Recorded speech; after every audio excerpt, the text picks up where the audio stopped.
Film के बारे में कुछ बताइए। जैसे कि टाइटल सजेस्ट करता है ग्लोबल बाबा। एक बाबा के ऊपर है जो एक अननोन सा बंदा है, कहीं से आता है और कैसे वो एक बाबा बनता है और फिर एक पॉलिटिशियन भी बन जाता है और कैसे उसको मैं एक्सपोज करती हूँ। पूरी एक जर्नी है एक इस अननोन पर्सन की जो एक नॉर्मल से किसी शहर से उठता है और कैसे बाबा बनता है और कैसे मैं उसको एक्सपोज करती हूँ। क्या किरदार निभा रही है आप इस फिल्म में? मैं एक इन्वेस्टिगेटिव जर्नलिस्ट का किरदार निभा रही हूँ। बहुत ही छोटे शहर से है लड़की। एक बहुत ही फाइनेंशियली बहुत वेल ऑफ नहीं है और बहुत कुछ करना चाहती है अपनी लाइफ में। एक बड़े चैनल के लिए काम करना चाहती है, एक ब्रॉडकास्ट जर्नलिस्ट बनना चाहती है। वैसी टाइप का कैरेक्टर, बहुत सिंपल सी लड़की है और कैसे फंस जाती है वो बाबा के चक्कर में और फिर कैसे वो उस चक्कर से निकलती है। तो आप आज के ज़माने के हिसाब से किस तरह मानती हैं फिल्म रिलेवेंट है और क्या है ऐसा जो लोग देखने जाएंगे? इस फिल्म की यूएसपी क्या है? यूएसपी तो इसकी स्टोरी है। आई थिंक बहुत ही रेलिवेंट सब्जेक्ट है। आप न्यूज़पेपर खोलेंगे तो कहीं ना कहीं आपको किसी ना किसी बाबा के बारे में पढ़ने को मिलता है। किसी फलाना बाबा ने ये किया, फलाना बाबा ने वो किया, कोई अरेस्ट हो गया किसी बाबा की वजह से या कोई बाबा अरेस्ट हो गया। तो कहीं ना कहीं रोज़ हम इन सब चीज़ों के बारे में पढ़ते हैं, सुनते हैं। हमने बस ऐसी एक कहानी उठाई है जो एक मिश्रण है इन सारी स्टोरीज़ का और एक फिल्म बनाई है उसके ऊपर। अपनी निजी लाइफ में कभी ऐसा एक्सपीरियंस किया किसी बाबा के चक्कर में पड़ी परेशान हो जाए? नहीं, परेशान तो नहीं हुई हूँ मैं। एक्चुअली किसी पर्टिकुलर बाबा को मानती नहीं हूँ, बट ये मैं ये भी नहीं कहूँगी कि सारे बाबा बुरे होते हैं या ख़राब होते हैं। ऐसे बहुत सारे बाबा हैं जो अच्छा काम कर रहे हैं, जैसे कि बाबा रामदेव हैं। उन्होंने योगा जैसी चीज़ घर घर में पहुँचा दी है। उनके प्रोडक्ट्स काफ़ी पॉपुलर हैं, बहुत अच्छे भी हैं। तो जो अच्छी चीज़ें कर रहे हैं, जो अच्छे बाबा हैं, वो तो हैं ही। फिल्म की शूट के और कुछ मेमोरी शेयर करना चाहेंगे? यार, हर एक दिन बहुत मेमोरेबल रहा है क्योंकि इसमें बहुत सारे अच्छे कलाकार हैं, बहुत उम्दा एक्टर्स हैं। तो मुझे बहुत कुछ सीखने को मिला है, चाहे वो रवि जी हों या संजय मिश्रा जी हों, अभिमन्यु हैं, और मेरे सबके साथ सीन्स हैं। तो मेरे लिए हर एक दिन एक एक्टिंग स्कूल की तरह था और बहुत मज़ा किया। बहुत हंसी मजाक में फ़िल्म ख़त्म हो गई। पंकज और संजय मिश्रा जी ने मुझे बहुत हंसाया throughout the making of the film. तो बहुत मज़ा आया। कौन कौन सी फिल्में कर रहे हैं? अभी मेरी 2 फिल्में आ रही हैं। एक फ़िल्म 6 मई को आ रही है जिसका नाम है 7 Hours to Go, और एक दूसरी फिल्म मैं कर रही हूँ जो अरबाज खान प्रोडक्शंस के साथ है, वो एंड ऑफ द ईयर आएगी। और उसके अलावा मैं एक इंटरनेशनल शो भी कर रही हूँ जो हम ऑस्ट्रेलिया, न्यूजीलैंड, पोर्चुगल, काफ़ी कंट्रीज़ में कर चुके हैं और अप्रॉक्सीमेटली 100 शोज़ हमने ख़त्म कर लिए हैं। अब होली भी नज़दीक है, तो होली किस तरह मनाती हैं आप और क्या तैयारियाँ हैं इस बात? सबकी तरह मैं भी रंग से होली खेलती हूँ। मुझे बहुत मज़ा आता है। Holi one of my favourite festivals है। पानी, रंग, गुलाल सबके साथ खेलती हूँ। मेरे सारे दोस्त, मेरी फैमिली, हमारे लिए बहुत ही स्पेशल फेस्टिवल रहता है होली। और इनफैक्ट हमारी फिल्म में भी एक होली का गाना है, तो उसको फिल्म आते हुए भी बहुत मज़ा आया था। ग्लोबल बाबा, ये फिल्म लोगों की सद तक पसंद आई, आपको क्या लगता है? क्या अपेक्षा है? आई होप कि लोगों को पसंद आए क्योंकि हमने बहुत मेहनत की है फिल्म को बनाने में, और आई होप लोगों को पसंद आए क्योंकि ह्यूमर भी काफ़ी है फिल्म में, एंटरटेनमेंट के साथ है फिल्म। ऐसा नहीं है कि हमने सिर्फ एक सोशल मैसेज दिया है, वो सोशल मैसेज हमने बहुत एंटरटेनिंग तरीके से दिया है। तो आई एम श्योर लोगों को बहुत पसंद आएगी। बहुत धन्यवाद। Thank you.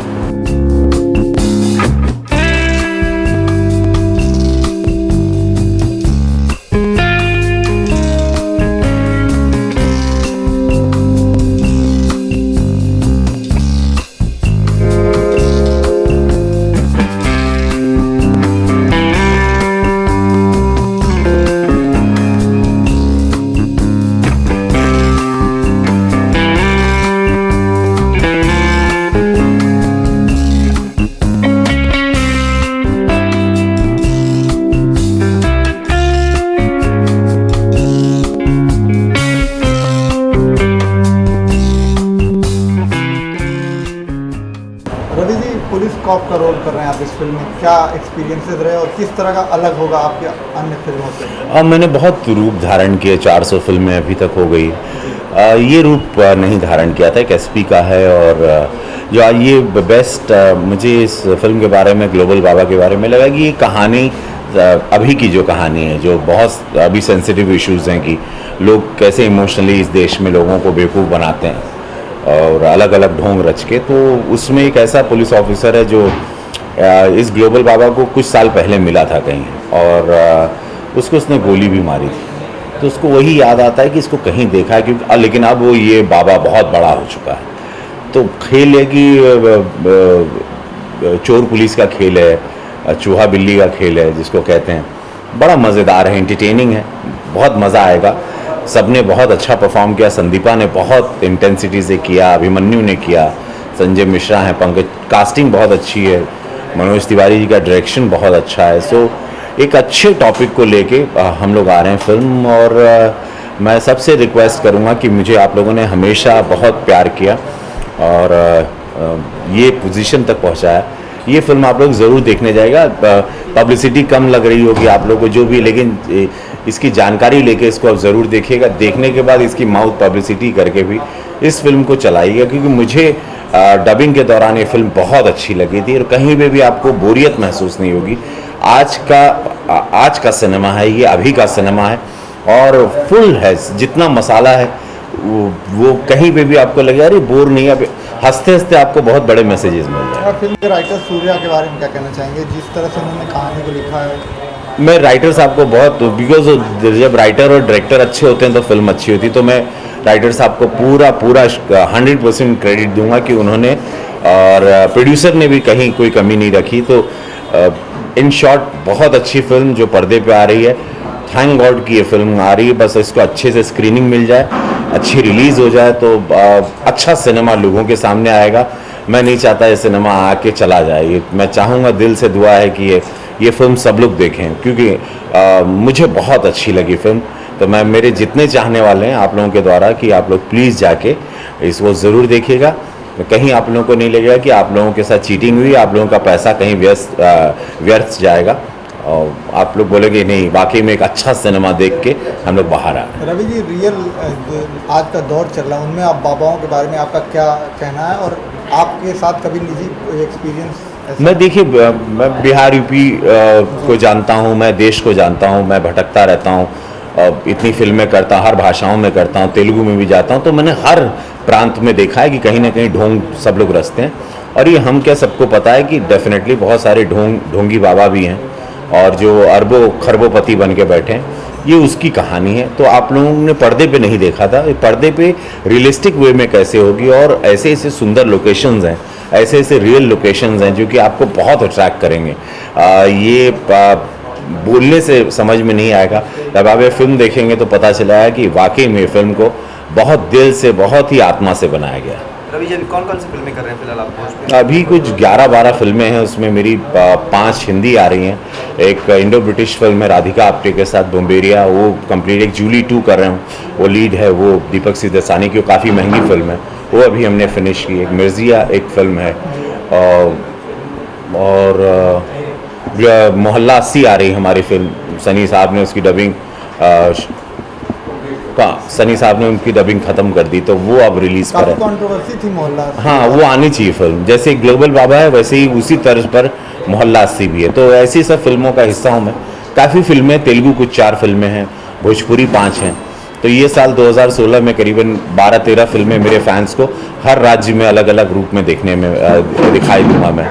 और आंध्र प्रदेश भी अभी बहुत मेरा स्ट्रॉन्ग एक फ़ैन फॉलोइंग बेस हो गया, तो अच्छा है अभी बहुत, अभी ये साल करियर के लिए बहुत अच्छा होगा। रवि जी, मिर्जिया में किस तरह का किरदार निभा रहे हैं, और राकेश ओम प्रकाश मेहरा इतने बड़े डायरेक्टर के साथ अगर आप काम कर रहे हैं? नहीं, ये मिर्जिया एक दूसरी फिल्म है, मिर्जिया वो भी उसी तर्ज की फिल्म है, और इसमें एक 2 जन्म लेता हूँ मैं, वो एक अलग कहानी है, लेकिन वही लव स्टोरी जो वो राकेश ओम प्रकाश मेहरा साहब बना रहे हैं, तो सेम कहानी पंजाब की लव स्टोरी है, तो वो कर रहा हूँ। और होली भी नज़दीक है, और आप लोग जाने जाते हैं होली अच्छे से मनाने के, इस बार की क्या खास है? हाँ, होली वही अद्भुत होगा, भांग रगड़ा जाएगा और मला जाएगा, मस्त रहेंगे। मैं होली का इंतज़ार करता हूँ। टाइम्स म्यूज़िक के लिए कोई गाना भी गाया है मैंने, वो होली पे रिलीज़ होगा। पहली बार मैं सिंगिंग भी किया हूँ। 1-2 लाइन? अरे नहीं, अभी गाना मत गाओ, मैं पगला जाऊँगा। 1-2 लाइन सर। एक तो इतना काम करता हूँ, समझ में नहीं आता क्या गाऊँ। नया रूप प्रेजेंट हो रहा है दर्शकों के सामने। इसमें भी एक होली का गाना है। हाँ, इसमें होली का गाना है, मत पूछो हमको, तो मेरी याददाश्त बहुत कमज़ोर है। सुना दे तो बहुत अच्छा। तो तुम पगले हो क्या, तुम पूरा बेचना चाह रहे हो? ऑडियंस के लिए संदेश होली के लिए, हाँ, होली के लिए संदेश। यार। अरे होली खेले रघुवीरा वध में, होली खेले रघुवीरा, बोला सारा रा होली है। होली पे मिलना ना, फिर पगलाए रहेंगे तब अच्छा गाएंगे। चलिए, thank you sir, thank you very much. क्या मकसद था इस फिल्म को बनाने का और क्या संदेश देना चाहते हैं आप लोग? संदेश ये देना चाहते हैं, कुछ ढोंगी बाबाओं की वजह से हमारे कोई प्रताड़ना भी रही आपकी पर्सनल? हाँ, क्योंकि मेरे घर में मैं खुद मेरे घर में मैं खुद एक पूजा पाठ करने वाला आदमी हूँ, लेकिन कुछ चंद बाबाओं की वजह से, ढोंगी बाबाओं की वजह से हमारी आस्था को बदनाम किया जा रहा है। तो आने वाली पीढ़ी के लिए, बच्चों के लिए बहुत खतरनाक साबित हो रहा है, तो जिसकी वजह से फिल्म बनानी बहुत ज़रूरी थी। कुछ लोगों की वजह से, कुछ ढोंगी बाबाओं की वजह से हमारी आस्था को बदनाम क्यों कर रहे हैं? हर एक आदमी किसी, यदि आप संत हो गए, महात्मा हो गए, तो आपको पैसे से लेना देना नहीं होता, आपको उससे पढ़ी नहीं होती है। तो आप बाबा हैं, संत हैं, तो आप बाकी दुनिया में ये मत कीजिए। किसी को मत बोलिए कि मैं तो ऐसा कुछ तंत्र कर दूंगा तो आपका ऐसा हो जाएगा, वशीकरण हो जाएगा, ये हो जाएगा, ये होता नहीं है। तो इसमें गरीब लोग हैं, कोई बोलता है कि हमको 200 अपने कमाई का 10वां हिस्सा मेरे बैंक में डाल दो, 10वां हाँ डाल दो, कोई भी जो भी है डाल दो। भाई क्यों, उससे पूछो, दिन भर मेहनत करता है आदमी, आपको क्यों 10 हिस्सा दे दो? ये गरीब आदमी काम करता है, उनके साथ चीटिंग होती है, फ्रॉड होती है। इसमें से पढ़ आदमी नहीं, पढ़े लिखे लोग भी विश्वास करते हैं। किसी की अंगूठी पहना देने से और किसी को माला पहना देने से वो आदमी का भविष्य नहीं, उसका कर्म जो है, उसका ये जो है वही आगे लेके जाएगा। चलिए, लास्टली फिल्म क्यों लोग देखने जाए? सेंसर में, पहले पिक्चर है सेंसर में 3-4 महीना रुकी रही क्योंकि काफ़ी लोगों को प्रॉब्लम था, लेकिन जैसे रिवाइजिंग कमेटी ने फिल्म देखा उसके बाद से उन्होंने बोला कि ये नहीं, फिल्म आनी बहुत ज़रूरी है और सबको देखनी ज़रूरी है। इसीलिए सेंसर ने इस फिल्म को यूए दिया और बोला कि ये फिल्म आनी ज़रूरी है, शिक्षा के लिए, बच्चों के लिए, पीढ़ी के लिए बहुत ज़रूरी है फिल्म देखना।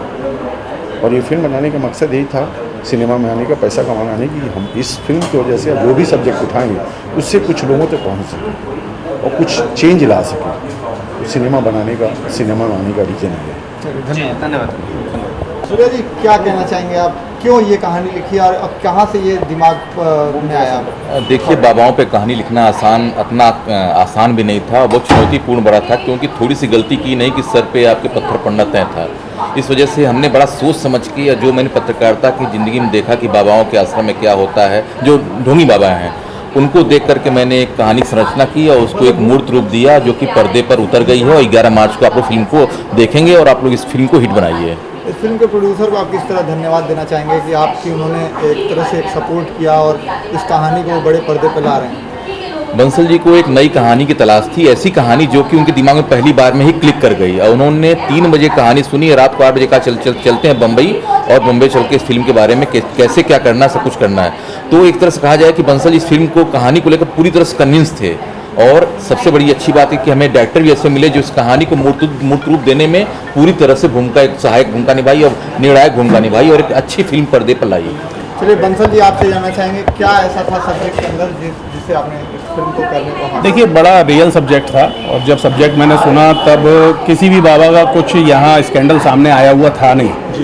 और जिस समय हमने ये स्टोरी सुनी है, बड़ी यूनिक और नई स्टोरी लग रही थी। कहीं ना कहीं मन में ये बात थी कि हम ये सब चीज़ें ला रहे हैं पर्दे पे, कई लोगों की कोई आस्था या कई लोगों के इमोशंस हर्ट ना हो। लेकिन आप देखें, पिछले कुछ सालों में, 1-2 सालों में कई चीज़ें सामने ऐसी वाली आई हैं जिसको हमें कहने की कोई ज़रूरत नहीं है। तो हमने जो कुछ उस फिल्म में दिखाया है वो एक रियलिटी है।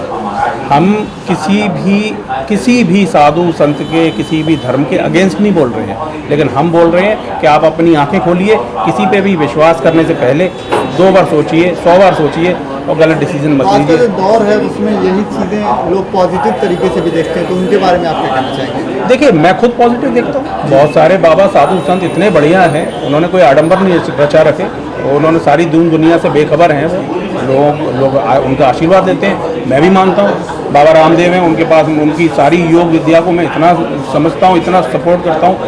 पूरे हिंदुस्तान में अलग जगह दी उन्होंने योग की। तो हर एक के अगेंस्ट थोड़ी हम बात कर रहे हैं, हम तो सिर्फ ढोंगी बाबाओं के अगेंस्ट बात कर रहे हैं, और किसी के अगेंस्ट ना होकर हम तो जनता को कह रहे हैं आप अपनी आंखें खोल के रखिए, आपको कोई बेवकूफ़ ना बना। तो ये लोग फिल्म ये क्यों देख रहे हैं? क्या ऐसा है फिल्म के अंदर? तो आपको नहीं लगता कुछ कंट्रोवर्सी भी हो सकती है रिलीज होने के बाद? नहीं, देखिए, कंट्रोवर्सी फिल्म देखने मेरे के बाद ख्याल- नहीं होगी। नहीं होगी। फिल्म देखने के बाद जी, नहीं होगी। नहीं। जो लोगों को दिमाग में होगा फिल्म देखने के बाद से कोई कंट्रोवर्सी नहीं होगी, क्योंकि उनको खुद समझ में आएगा कि आपकी आस्था जो है एक इतनी reality है। सस्ती नहीं है। आपकी आस्था इतनी सस्ती नहीं है, इसको ऐसे मत जाने। अपनी वोट, अपनी आस्था बड़ा सोच समझ के किसी की तरफ समर्पित करो, किसी के कहने पे नहीं। पहले 10 बार आप देखो अपनी तरफ, उसके बारे में जानो कि वो बाबा है कौन, कहाँ से आया, क्या किया, क्या कर रहा है, तब जाके उसके चरणों में गिरो। ये हमारा चलिए बंसल जी, लास्टली जानना चाहेंगे क्यों लोग फिल्म देखने जाए? फुल ऑन एंटरटेनमेंट है फिल्म में, आपको एंटरटेनमेंट चाहिए ही चाहिए, और फुल एंटरटेनमेंट उसके है साथ एक शिक्षा है, उसके साथ एक मैसेज है, एक चेतावनी है कि आप देखिए आपकी लाइफ के साथ कोई ऐसा नहीं करे। वो भी आप जब फिल्म देखेंगे, अभी 11 तारीख को रिलीज हो रही है, आप जब फिल्म से थिएटर से बाहर निकलेंगे स्माइल के साथ निकलेंगे, एक सेटिस्फेक्शन के साथ निकलेंगे। उसी चीज़ को हमने बड़े इंटरटेनमेंट के साथ, एक सटायर के साथ पब्लिक के सामने लाने की कोशिश की।